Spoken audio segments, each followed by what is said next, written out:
Janice de Belen, John Arcilia, Direk Ronnie, and Dominic Ochoa. Wala ba kayong inihanda? Ay, napasok dapat kayo. Naku, sayang.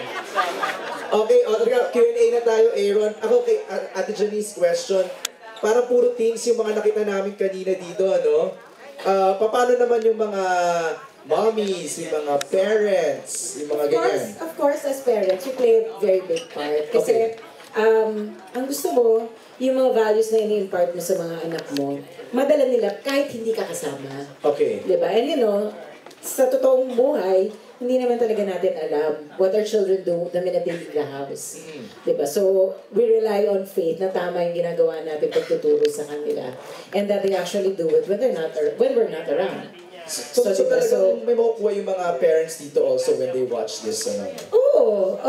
Spending time with your children. Diba? Ano ba yung mga dapat gawin ng mga magulang? Especially nowadays, kung dati ang kalaban mo lang ay kaibigan, barkada, ngayon ang kalaban mo social media, internet, maraming bagay ka ng kalaban. So it's not that simple. So this is how parents should deal with it.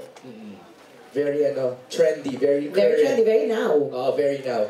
Okay, Aaron, let's start with the Q&A. Sino ang kasama mo dyan? Ano yun, Aaron?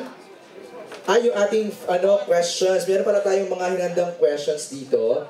Katulad nitong hawak-hawak ni Alex Datu. Basahin na natin. Okay. How does it feel to be a mother, a daughter of a celebrity? Kay Janela. Okay. May pressure ba sa launching ng TV show mo? Sa pressure naman po, wala namang masyadong pressure kasi feeling ko po, iba naman po kami ng, paano ba? Iba kami ng mom ko. Siya po sa theater, ako naman sa more on television. So, I'm not feeling the pressure naman. And she's helping me, she's guiding me always. I'm confident because of her. Yeah. May follow-up ka, Alex, doon sa tanong mo yun?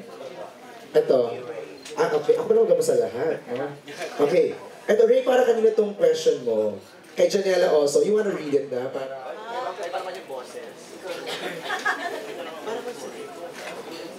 What lessons have you learned from the conflict of the store that your real father, is nowhere around? Kasi di ba you're very vocal about what happened to your parents? Nire-relate ko lang dun sa store, tsaka sa, Ano ba? Yung, sa story kasi my parents died. So, wala namang ganong angle siguro. Sorry? Hindi po. Hindi po kayo nakikita. So, anong lesson na? Paano mo nire-relate sa sarili mo?